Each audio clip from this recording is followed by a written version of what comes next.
মক্কার মসজিদে হারামের পশ্চিম উত্তর কোণের দিকটার নাম জাবালে ওমর। সেখানে একটি বাস স্ট্যান্ডও রয়েছে, নাম সেপকো। বেশ কয়েকটি রাস্তা এসে মিলেছে সেখানে। মসজিদে হারামের আসা যাওয়ারও অন্যতম পথ এটা। রাস্তার দক্ষিণে বিশাল বিশাল হোটেল নির্মাণ করা হচ্ছে। এসব হোটেলের সামনের ফ্লাইওভার এবং মসজিদে হারামের সীমানার মাঝামাঝিতে একটি খালি জায়গা। মসজিদে হারামের সম্প্রসারণের কারণে হারাম এলাকা লাগোয়া এমন খালি জায়গা আর দেখা যায় না, কিন্তু এই জায়গাটি খালি। মূল বিচারে জায়গাটি খালি থাকার কথা না, তারপরও খালি। এই খালি জায়গাটিতে অন্ধকার যুগে আরবের লোকেরা তাদের কন্যা সন্তানদের জীবন্ত কবর দিত। জায়গাটিতে কোনো স্মৃতিচিহ্ন নেই, কোনো ফলকও নেই, শুধু জায়গাটি ঘিরে রাখা আছে। যারা ইতিহাস জানেন তারা জায়গাটি দেখে আসেন। তবে এখানে দায়িত্বরত কোনো পুলিশ এ বিষয়ে ওয়ালিউল্লাহ মালুম বলে আপনাকে সেখান যেতে নিরুৎসাহিত করবে। কিন্তু ফ্লাইওভার ধরে 1-2 মিনিট হেঁটে গিয়ে জায়গাটি দেখা যায়, যে জায়গায় গেলে নিজের অজান্তে চোখের কোণে পানি এসে পড়ে। হৃদয়পটে ভেসে ওঠে জাহিলি যুগের সেই বর্বরতার চিত্র, যে যুগে কন্যা সন্তানের পিতা হওয়া ছিল ভীষণ লজ্জার বিষয়। সমাজে তার মুখ দেখানো হতো দায়, যে দায় এড়াতে আপন কন্যা সন্তানকে জীবন্ত পুঁতে রাখতেও বিন্দুমাত্র দ্বিধা করত না আরবরা।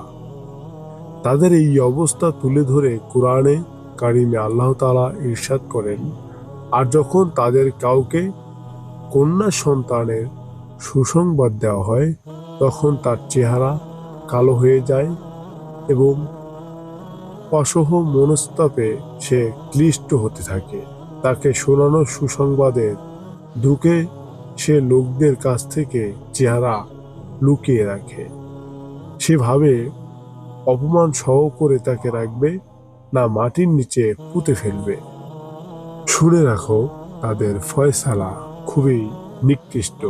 সূরা নাহল 58-59 আয়াত।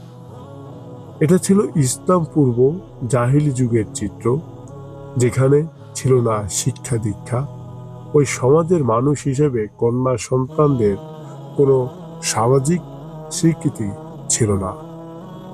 জীবনের সব ক্ষেত্রে তারা ছিল অবহেলিত, উপেক্ষিত, লাঞ্ছিত, অর করুণার পাত্রী। কন্যা সন্তান জন্ম হওয়া তাদের কাছে অমঙ্গলের প্রতীক হিসাবে গণ্য হতো। অনেক আরব গোত্রে কন্যা সন্তান ভূমিষ্ঠ হলে তারা অপমানিত এবং লজ্জিত হতো, আর এ লজ্জা এবং অপমান থেকে পরিত্রাণ লাভের আশায় তাদের জীবন্ত কবর পর্যন্ত দিতে তারা দ্বিধা করত না। কন্যা সন্তানকে জীবন্ত কবর দেওয়াকে তারা বৈধ মনে করত। এটা নিয়ে তাদের মধ্যে অনুশোচনার লেশমাত্র ছিল না। জায়গাটি পাথরের আর বালুকাময়। সেখানে গিয়ে দেখা গেল অনেক দর্শনার্থী চোখের পানি ফেলে দোয়া করছেন। কেউ কেউ আবার ইতিহাস নিয়ে আলোচনা করছেন। মনে পড়ল বনি তামিম গোত্রের প্রধান কায়েস বিন আসেমের কথা।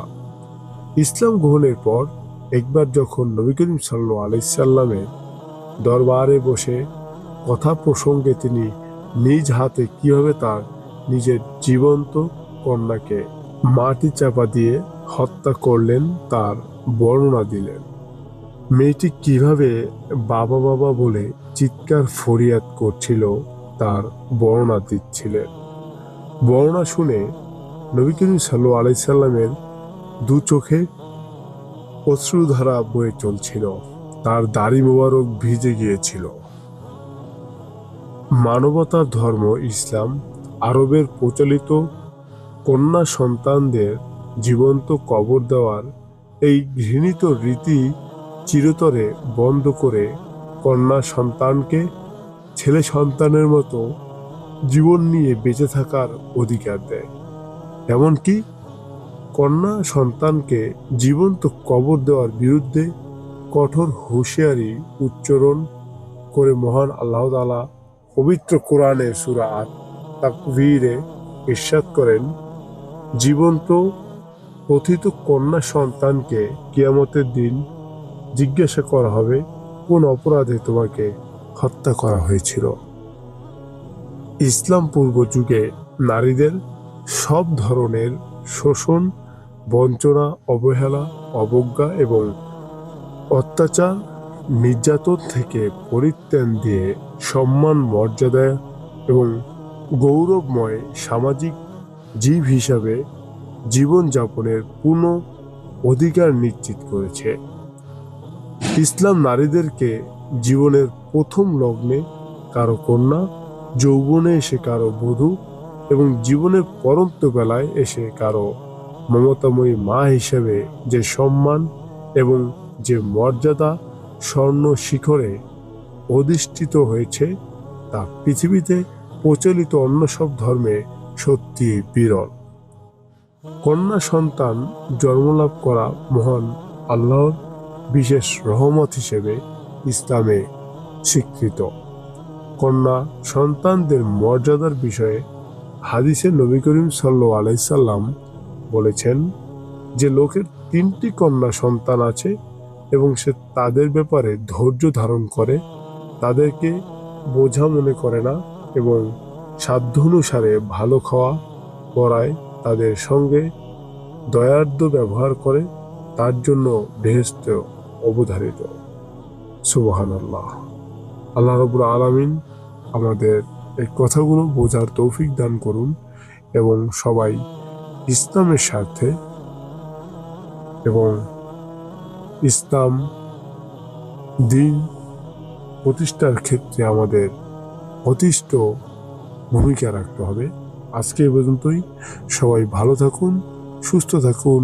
আসসালামু আলাইকুম ওয়া রাহমাতুল্লাহি ওয়া বারাকাতুহু।